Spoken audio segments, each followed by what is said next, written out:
নমস্কার, আমি সিন্ধি কর্মকার। আজকে জেনে নিন স্কিনকে কিভাবে যত্নশীল রাখবেন তার কিছু টিপস। আমরা এখন ভীষণ ব্যস্ত, নিজেদের যত্ন নেওয়ার এতটুকুও সময় নেই, যার কারণে নানান ধরনের স্কিন ইস্যু, স্কিন প্রবলেম দেখা যায়। একে প্রতিরক্ষা করার জন্য এবং স্কিনকে মসৃণ উজ্জ্বল করে তোলার জন্য এই 5টি টিপস মেনে চলুন। প্রথমেই বলি, সূর্য থেকে নিজেকে রক্ষা করুন।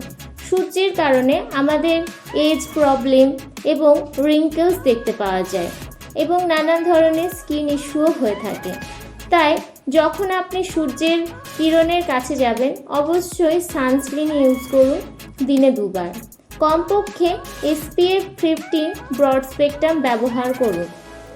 যদি পারেন সকাল 10টা থেকে বেলা 4টে পর্যন্ত ছায়ার মধ্যে থাকার চেষ্টা করুন।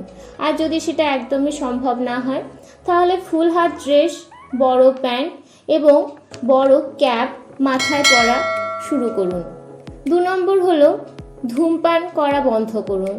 ধূমপান কারণে আমাদের ত্বকে দেখা যায় এজ প্রবলেম, রিঙ্কেলস, কোলাজেন এবং ইলাস্টিনের ক্ষতি হয় এবং তাছাড়াও আমাদের স্কিন ফ্যাকাশে হয়ে যায়, কারণ আমাদের স্কিনে রক্ত প্রবাহ অনেকটাই কমে যায়। তাই আজ থেকেই ত্বককে ঠিক রাখার জন্য ধূমপান বন্ধ করুন।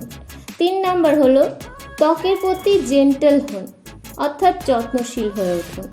দীর্ঘক্ষণ খুব বেশি গরম জলে কিংবা শাওয়ারে চান করা একদম বন্ধ করে দিন। তাতে আমাদের শরীর থেকে তেল বেরিয়ে যায় এবং শরীরের লুব্রিকেশন নষ্ট হয়। যতটা পারবেন নাতিশীতোষ্ণ গরম জলের মধ্যে স্নান করা শুরু করুন এবং যখন আপনি সাবান ইউজ করবেন তাতে দেখে নেবেন যেন খুব বেশি ক্ষার না থাকে। আপনার ত্বককে লুব্রিকেট রাখার জন্য শেভিং করবার সময় অবশ্যই শেভিংয়ের আগে বা পরে লোশন, ক্রিম এবং জেল ইউজ করুন। আর যাদের স্কিন খুব ড্রাই তারা অবশ্যই ময়শ্চারাইজার ব্যবহার করুন। 4 নম্বর হলো হেলদি ডায়েট মেনটেন করুন। যতটা পারবেন ফ্রুটস, ভেজিটেবল, হোল গ্রিন, প্রোটিনযুক্ত খাবার খান এবং অবশ্যই খাবারের আগে স্যালাড খাওয়া ভুলবেন না। এছাড়াও স্কিনকে হাইড্রেটেড রাখার জন্য প্রচুর পরিমাণে জল পান করুন। 5 নম্বর হলো স্ট্রেস ম্যানেজমেন্ট। আনকন্ট্রোলেবল স্ট্রেস আমাদের স্কিনকে কিন্তু ডাল করে দেয়। তাই যতটা পারবেন স্ট্রেস থেকে দূরে থাকুন। অন্তত 7 থেকে 8 ঘন্টা ডিপ স্লিপ গ্রহণ করুন। এই ছিল কিছু টিপস। আশা করি এগুলি আপনারা ফলো করলে কিছু হেল্প পাবেন।